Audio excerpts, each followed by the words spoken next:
Hello. As we approach the holidays, I've had a couple questions about how to prevent the spread of COVID when you're welcoming a college student back home. There are some resources out there published by state health departments and large health systems, and so I'd like to share a few of their suggestions with you today. Because a student has been away and has been exposed to potentially a different group of people, your family has been in a separate group, and so as they come back home, they're bringing a whole set of new risk factors with them. And so this is an important thing to consider as they come home. The first thing that is recommended in the resources that I looked at isn't a very popular suggestion, but it is important. It is that the student quarantines for 14 days once they get home. Now, some schools are offering and requiring a test before the student leaves. So if they have a negative test before they leave, the 14-day quarantine is still recommended. And it needs to be the full 14 days. If the student is able to begin those 14 days while they're still at school, if their coursework allows, then that's great. So for example, if they did 5 days quarantine at school without being exposed to large groups of people or being out and about, then once they arrive home, then they need to continue the remaining 9 days of quarantine. The reason for this is the potential incubation period, or the time it takes for a person to develop symptoms to know they're positive. And so some of the outlying cases have reported that it takes a full 14 days, and that's why doing the 14 days in quarantine will reassure you that you're not positive and cannot spread the virus. Other recommendations when the student gets home while they're in quarantine is that they quarantine in their own room. If they have a separate room in your house, that's the best.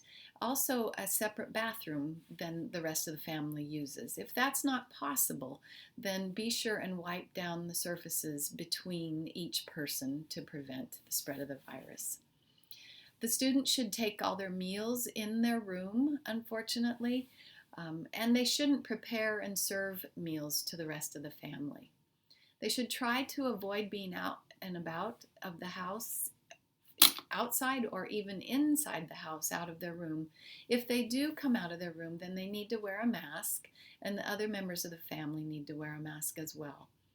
Be sure and practice social distancing, and I think one of the hardest recommendations is they recommend no hugging, no kissing or snuggling, which is really hard because they've very much been missed as they've been away at school.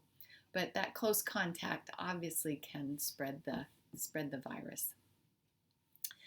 If it's possible, when in your house, after they come home, you can install HEPA filters in your air filtration system in the house, and open windows also increases circulation so that can decrease any viral transmission if the virus is present in your house.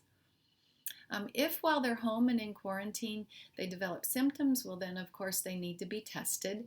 If their test comes back positive, then you're kind of dealing with a whole new set of rules. Once they're positive, hopefully their case is mild, but then the quarantine rules change a little, that they have to be 10 days without symptoms or 10 days post-test, and they have to be 24 hours without a fever and no fever-reducing medicines, and they have to have an improvement of their symptoms in order to come out of isolation or quarantine. But that is only for a positive test. If they had a negative test and don't develop symptoms, then the 14 days is adequate, and then they can come out of quarantine. One of the other suggestions, and probably equally as important, is don't forget about your students' mental health. This is a very stressful time for all of us. And when they come home, it's a different environment. They've become independent at school, they've developed a different routine, and so being isolated in a room is even harder. So as a family, try to set realistic expectations and offer each other opportunities to talk and express the feelings that they're having. Many students have shared that they have a high anxiety and a lot of fear over potentially bringing home the virus to their family. So let them express those feelings, and and reassure one another that your actions you're taking are the safest and best way to prevent people from getting sick in your family. One other thing to consider is socialization.